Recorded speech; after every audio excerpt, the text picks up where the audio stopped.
Enlil da montanha, o pai dos deuses, havia decretado o destino de Gilgamesh. Por isso Gilgamesh teve um sonho, e Enkidu disse: O significado do teu sonho é o seguinte: o pai dos deuses te deu um trono, reinar é o teu destino, a vida eterna não é teu destino. Por isso, não fiques triste, não te atormentes nem te deixes oprimir por causa disso. Ele te deu o poder de atar e desatar, de ser as trevas e a luz da humanidade. Ele te deu supremacia sem paralelo sobre o povo, te garante a vitória nas batalhas de onde não escapam fugitivos, o sucesso é teu nas incursões militares e nos implacáveis assaltos por ti empreendidos. Mas não abuses deste poder, sê justo com teus servos no palácio, faze justiça perante chamas. Os olhos de Enkidu encheram-se de lágrimas e seu coração foi tomado de angústia. Ele suspirava cheio de tristeza. Gilgamesh fitou-o nos olhos e perguntou: Amigo, por que suspiras tão tristemente? Enkidu abriu a boca e respondeu: Sinto-me fraco, meus braços perderam sua força, o grito de dor está preso em minha garganta e o ócio me oprime. Foi então que o grande Gilgamesh começou a pensar na terra dos vivos. Sobre a terra dos cedros refletiu o senhor de Uruk. Ele disse a seu servo Enkidu: Sobre as lápides ainda não deixei impresso o meu nome, como decretou o destino, irei então à terra onde são abatidos os cedros. No lugar onde estão escritos os nomes de homens ilustres, deixarei gravado o meu nome, e onde nome de homem algum foi jamais inscrito, mandarei erigir um monumento aos deuses. Por causa do mal que existe sobre a terra, nós iremos à floresta destruir esse mal, pois é lá que mora o feroz gigante Umbaba, cujo nome é a enormidade. Mas Enkidu suspirou tristemente e disse: Descobri essa floresta quando corria no mato com as feras selvagens, ela se estende por 10.000 léguas em todos os sentidos. Enlil designou Umbaba para tomar conta dela e o armou com 7 horrores. Umbaba é uma criatura hedionda para todos os mortais. Seu rugido é como uma terrível borrasca, seu hálito é como fogo, e suas mandíbulas, a própria morte. Ele guarda tão bem os cedros que consegue ouvir um novilho se mexer na selva a 60 léguas de distância. Que espécie de homem iria de sua própria vontade penetrar nesta terra e explorar suas profundezas? Eu te digo, a fraqueza toma conta de todo aquele que dela se aproxima. Ninguém luta com Umbaba em pé de igualdade. Ele é um grande guerreiro, um ariete. O sentinela da floresta jamais dorme, Gilgamesh. Gilgamesh então replicou: E que homem pode chegar ao céu? Somente os deuses vivem eternamente na companhia do glorioso Shamash. A nós, homens, temos nossos dias contados. Nossos trabalhos e empreendimentos são como um sopro de vento. Como, então, já estás com medo? Embora seja teu senhor, irei na frente e poderás gritar com segurança: avante, não há nada a temer. Se eu cair, deixarei então um nome que ficará para a posteridade, os homens dirão a meu respeito: Gilgamesh caiu lutando com o feroz Umbaba. Muito tempo depois do nascimento de meu herdeiro, eles estarão falando disso e se lembrando do meu feito. Enkidu tornou a falar com Gilgamesh: Ó meu senhor, se algum dia decidires entrar naquela terra, procura primeiro o herói Chamas, fala com o deus Sol, pois é dele aquela terra. A terra onde o cedro é abatido pertence a Chamas. Gilgamesh tomou em seus braços um cordeiro branco, sem qualquer mácula, e um outro castanho. Ele os segurou contra o peito e os levou à presença do sol.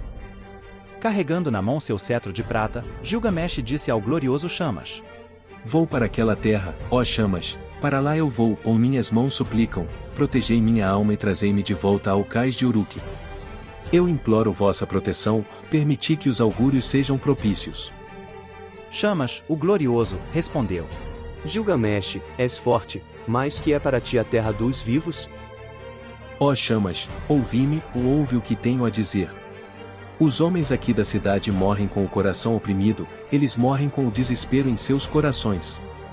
Tenho olhado por cima do muro e visto seus corpos flutuando no rio, e este será também o meu fim.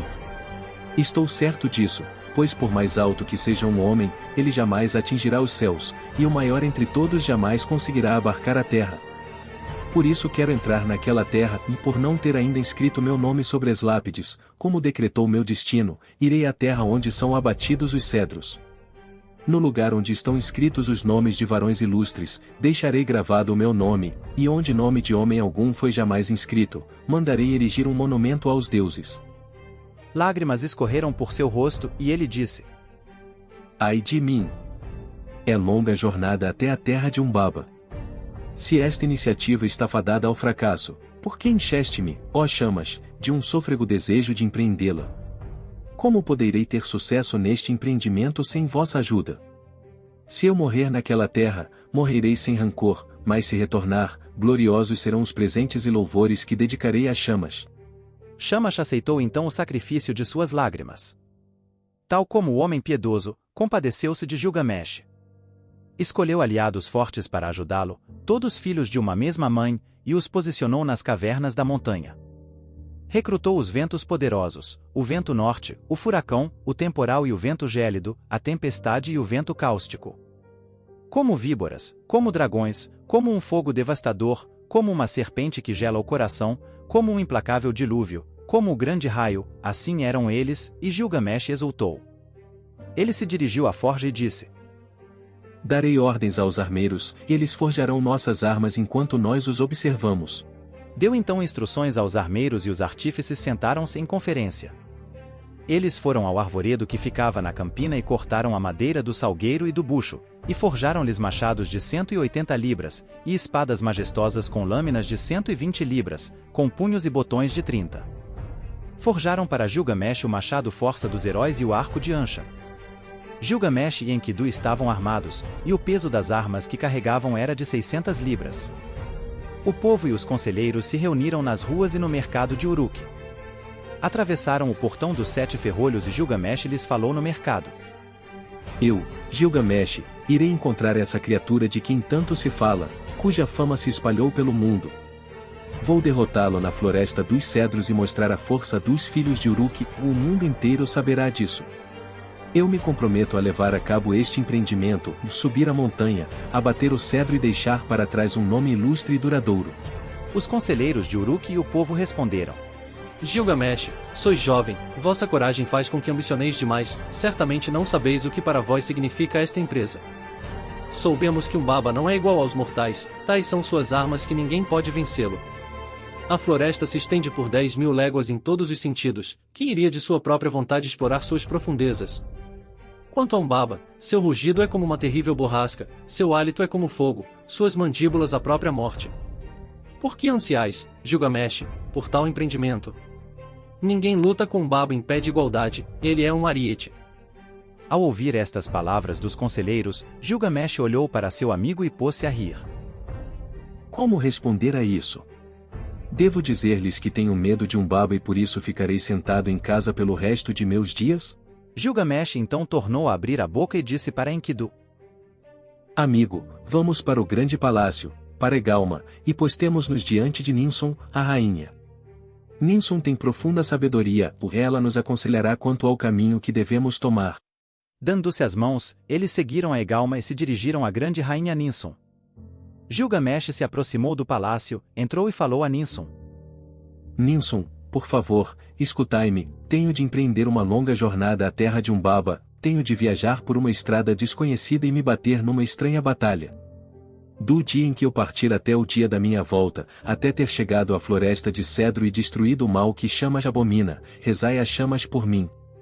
Ninsun foi para seu quarto, pôs um vestido que ficava bem em seu corpo, enfeitou-se com joias para embelezar os seios e colocou uma tiara na cabeça, sua saia varria o chão. Ela dirigiu-se então ao altar do sol, postando-se em cima do telhado do palácio, ela acendeu incenso e elevou seus braços a chamas, enquanto a fumaça subia aos céus. Ó Chamas, por que dotastes Gilgamesh, meu filho, de um coração tão inquieto? Por quê? Vós o incitastes, e ele agora está prestes a partir numa longa jornada para a terra de Umbaba. Ele vai viajar por uma estrada desconhecida e se bater numa estranha batalha. Do dia em que ele partir até o dia de sua volta, até que tenha chegado à floresta de cedro, morto Umbaba e destruído o mal que vós, Chamas, abominas, não vos esqueçais dele. Deixai que vossa amada esposa, Alia, Aurora, vos lembre sempre disso, e ao final do dia entregai sua guarda à sentinela da noite, para que mal algum lhe advenha. Ninsun, a mãe de Gilgamesh, extinguiu então o incenso e chamou Enkidu com a seguinte exortação: Poderoso Enkidu, não és filho do meu corpo, mas recebo-te como filho adotivo, és meu outro filho, como os bebês abandonados no templo. Serve a Gilgamesh como estas crianças servem ao templo e à sacerdotisa que os criou. Na presença de minhas servas, de meus sacerdotes e hierofantes, eu o declaro. Ela colocou então em torno de seu pescoço o amuleto do juramento e disse-lhe: Eu te confio meu filho, traze-o de volta para mim em segurança. Trouxeram-lhes então as armas. Depositaram em suas mãos as grandes espadas com suas bainhas de ouro, o arco e a aljava. Gilgamesh tomou o machado em suas mãos, pôs o arco de Anshan e a aljava sobre o ombro e afivelou a espada a seu cinto. Estavam armados e prontos para partir. O povo havia chegado e se apinhava ao seu redor perguntando: Quando retornareis à cidade?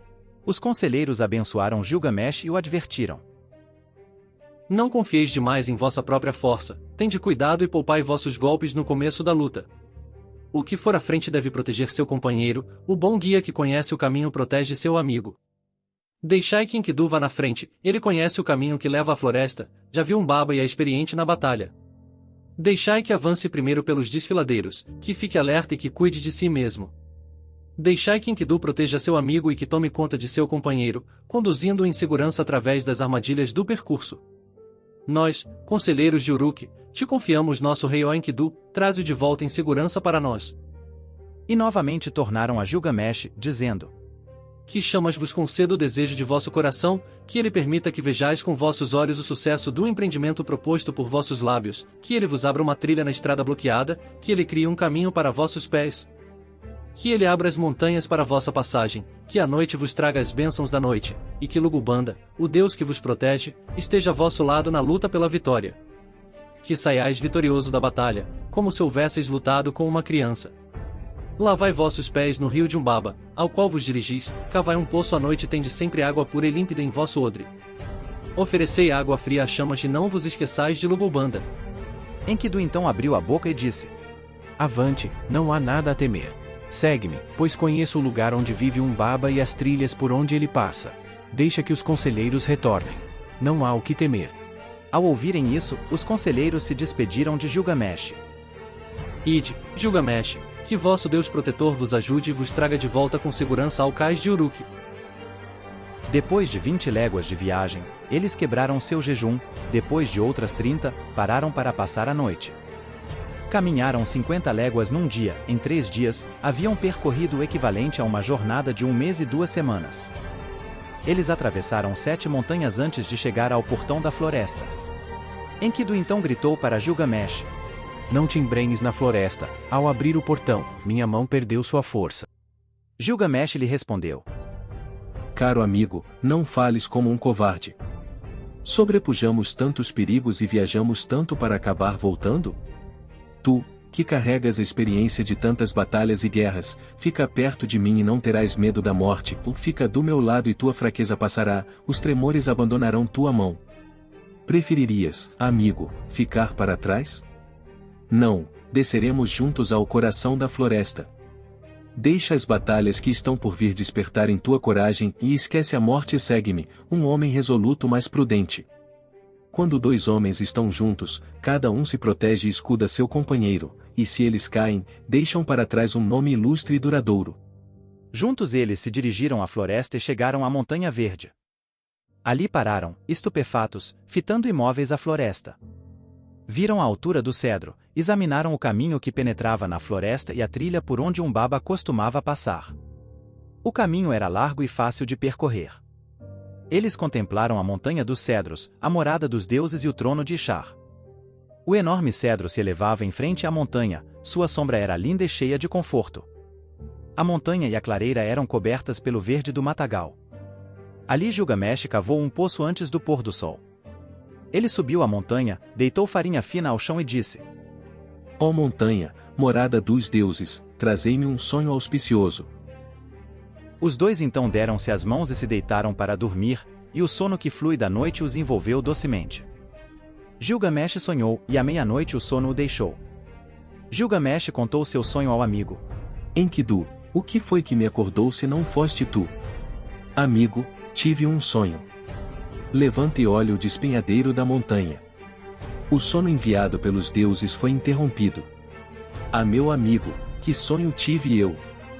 Terror e confusão, e eu havia agarrado um touro selvagem no meio da floresta. ele urrava e batia com a pata no chão, levantando uma poeira que escureceu todo o céu. Meu braço foi imobilizado e minha língua mordida. Caí de joelhos. Alguém então me refrescou com água de seu odre. Enkidu disse: Caro amigo, o Deus que procuramos nesta viagem não é nenhum touro, embora tenha uma forma misteriosa. O touro selvagem que viste é Chamas, o protetor. Quando estivermos em perigo, ele nos tomará pela mão. Aquele que te deu água tirada de seu odre é Lugubanda, teu Deus protetor, aquele que zela por teu bom nome. Unidos a ele, nós dois juntos realizaremos um feito cuja fama jamais será esquecida. Gilgamesh disse: Tive um outro sonho. Nós nos encontrávamos num desfiladeiro profundo da montanha, e perto dela éramos como minúsculas moscas de pântano. De repente a montanha desmoronou ou ela me atingiu e me derrubou. Veio então uma luz de brilho intolerável, e nela, alguém cuja beleza e graça eram superiores à beleza deste mundo.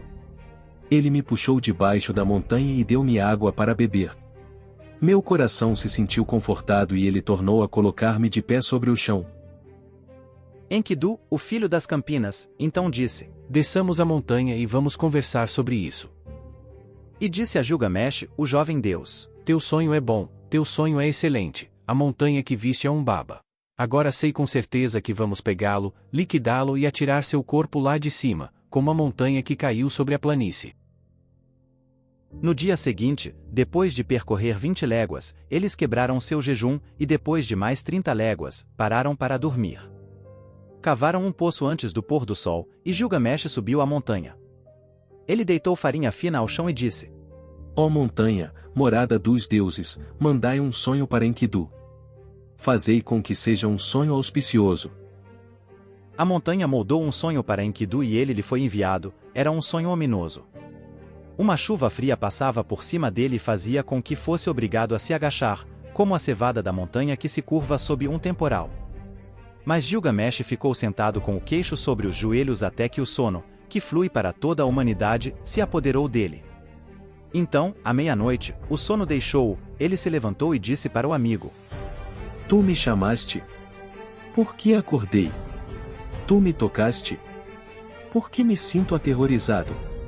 Será que algum Deus não passou por nós, pois meus membros estão paralisados pelo medo? Amigo, tive um terceiro sonho, e este sonho foi absolutamente terrível. Os céus troavam e a terra rugia de volta, a luz do dia apagou-se e a escuridão se instalou, os raios caíam, o fogo ardia com um brilho intenso, as nuvens baixaram do céu e derramaram sobre a terra uma chuva mortal. Então o brilho se extinguiu, o fogo se apagou, e tudo ao nosso redor havia se transformado em cinzas. Desçamos a montanha e vamos conversar sobre isto, e pensar sobre o que devemos fazer. Depois de descerem a montanha, Gilgamesh tomou o machado em sua mão e abateu o cedro. Quando, à distância, um baba ouviu o barulho, ficou furioso e gritou: Quem violou minha floresta e abateu o meu cedro? Mas o glorioso Chamas gritou para eles do céu: Gavante, não temais. Mas uma fraqueza se apoderara de Gilgamesh, ele fora repentinamente tomado por um sono profundo. Ele se estendeu no chão sem dizer uma só palavra, como num sonho. Enkidu tocou-o, mas ele não se levantou, Enkidu lhe falou, mas ele não respondeu. Ó Gilgamesh, senhor da planície de Kulab, o mundo vai escurecendo, as sombras se espalham sobre sua superfície, eis os últimos e trêmulos raios do crepúsculo. Chamas partiu, sua cabeça incandescente repousa no colo de sua mãe Ningal. Ó Gilgamesh, por quanto tempo ficarás assim, dormindo? Não permitas jamais que tua mãe, aquela que te deu a luz, seja forçada a velar-te na praça da cidade. Gilgamesh por fim escutou-o, ele vestiu seu peitoral, na voz dos heróis, que pesava 30 ciclos, ele o colocou em seu corpo como se fosse o mais leve dos trajes. Gilgamesh estava totalmente coberto. Sua postura era semelhante à do touro quando calca o chão, seus dentes se cerraram. Pela vida de minha mãe Ninsun, que me deu a luz, e pela vida de meu pai, o divino Lugubanda, que eu viva para encher minha mãe de pasmo, como fazia quando ela me embalava em seu colo. Ele tornou a repetir para Enkidu: Pela vida de Ninsun minha mãe, que me deu a luz, e pela vida de meu pai, o divino Lugubanda, até que tenhamos lutado com este homem, se homem ele é, ou este Deus, se Deus ele é, a via que tomei para chegar à terra dos vivos não me levará de volta a Uruk.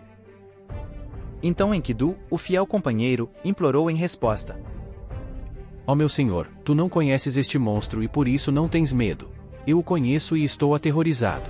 Seus dentes são como as presas do dragão, seu semblante é como o do leão, a fúria de seu ataque se assemelha à da torrente do dilúvio. Com seu olhar ele esmaga as árvores da floresta e os juncos dos pântanos.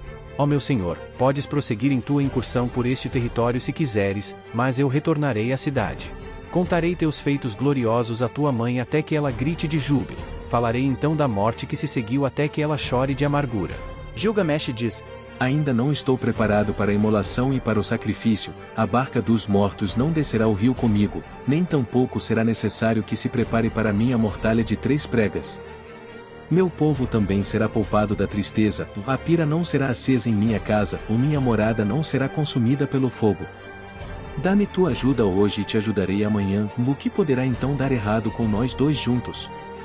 Todas as criaturas nascidas da carne terão um dia que tomar um lugar na barca do oeste, e quando ela afundar, quando a barca de Magilum afundar, elas perecerão, mas nós continuaremos em frente e olharemos este monstro de frente. Se teu coração está tomado de medo, joga fora esse medo, se há terror nele, joga fora esse terror. Toma o machado em tua mão e lança-te ao ataque. Aquele que abandona a luta não fica em paz. Umbaba irrompeu de sua sólida casa de cedro. Enkidu então gritou: Ó Gilgamesh, lembra-te agora de tuas bravatas em Uruk. Avante, ataca, filho de Uruk, não há o que temer. Ao ouvir estas palavras, Gilgamesh recobrou sua coragem. Ele respondeu: Rápido, cerca o sentinela, se ele passar por ali, não deixes que fuja para a floresta, onde acabará desaparecendo. Ele vestiu apenas o primeiro de seus 7 esplendores e ainda não colocou os outros 6. Vamos apanhá-lo antes que se arme. Gilgamesh resfolegou como se fosse um touro enfurecido. O sentinela da floresta virou-se ameaçadoramente, e Gilgamesh gritou. Umbaba balançava e sacudia a cabeça, ameaçando Gilgamesh. O olho do gigante fixara-se nele, o olho da morte. Gilgamesh então invocou Chamas com os olhos cheios de lágrimas. Ó glorioso Chamas, tomei o caminho que me ordenastes, mas se não me mandardes socorro, como poderei escapar? O glorioso Chamas escutou sua prece e convocou o grande vento, o vento norte, o furacão, o temporal e o vento gélido, a tempestade e o vento cáustico. Eles chegaram como dragões, como o fogo devastador, como a serpente que gela o coração, como o implacável dilúvio, como os grandes raios. Os 8 ventos se lançaram contra Umbaba, atingindo seus olhos. Ele foi imobilizado, não conseguindo mover-se para a frente ou para trás. Gilgamesh gritou: Pela vida de Ninsun, minha mãe, e do divino Lugubanda, meu pai, nesta terra, na terra dos vivos, descobri tua morada. Vim a esta terra com meus frágeis braços e minhas pequenas armas para enfrentar-te, e agora entrarei em tua casa. Ele então abateu o primeiro cedro. Eles cortaram seus galhos e os depositaram ao pé da montanha. Ao primeiro golpe do machado Umbaba explodiu de ira, mas eles foram em frente. Abateram 7 cedros, cortaram e amarraram seus galhos e os depositaram ao pé da montanha, e por 7 vezes Umbaba lançou sobre eles o brilho de sua glória. Eles chegaram à caverna do gigante quando se extinguia o 7º clarão. Umbaba esmurrou sua coxa em sinal de desdém. O gigante foi se aproximando como um touro nobre e selvagem que foi amarrado na montanha, um guerreiro com os cotovelos presos e atados por uma corda. As lágrimas corriam de seus olhos e a palidez lhe cobria o rosto. Gilgamesh, deixa-me falar. Jamais tive uma mãe, não, nem um pai para me criar. Nasci da montanha, ela me criou, e Enlil fez de mim um sentinela da floresta. Deixa-me ir, Gilgamesh, e serei teu servo, tu serás meu senhor. Todas as árvores da montanha, que foram cuidadas por mim, serão tuas. Eu as abaterei e te construirei um palácio. Ele tomou Gilgamesh pela mão e o conduziu à sua casa, e isso fez com que o coração do herói se enchesse de piedade. Ele invocou a vida celestial, a vida terrena, o próprio mundo inferior. Ó Enkidu, não deveria o passarinho apanhado na armadilha retornar ao seu ninho, ou o prisioneiro para os braços de sua mãe? Enkidu lhe respondeu: O mais forte dos homens cairá ante o destino se não tiver discernimento. Nantar, o fado maligno, que não faz distinção entre os homens, devorá-lo-á. Se o pássaro preso na armadilha retornar ao seu ninho, se o prisioneiro voltar para os braços de sua mãe, então tu, meu amigo, jamais retornarás à cidade onde te espera a mãe que te gerou. Ele te bloqueará o caminho da montanha e tornará impossível tua passagem. Umbaba disse: Enkidu, isso que disseste é uma coisa má, tu, um mercenário, que dependes do trabalho para obter teu pão. Por inveja e por medo de um rival disseste essas maldades. Enkidu disse: Não ouças o que ele diz, Gilgamesh, Umbaba tem de morrer. Mata Umbaba primeiro e seus servos depois. Mas Gilgamesh disse: Se tocarmos nele, o brilho e o esplendor da luz serão perturbados, ela perderá seu encanto e sua majestade, os seus raios se extinguirão. Enkidu disse a Gilgamesh: De modo algum, meu amigo. Primeiro apanhas o pássaro, e para onde então correrão os passarinhos? Podemos depois procurar o encanto e a majestade, enquanto os passarinhos correm atarantados pela grama. Gilgamesh ouviu seu companheiro. Ele tomou o machado em sua mão, desembainhou a espada e acertou Umbaba com uma estocada no pescoço. Seu companheiro Enkidu golpeou uma segunda vez. Na terceira investida Umbaba tombou. Seguiu-se então uma grande confusão, pois este a quem eles haviam morto era o sentinela da floresta.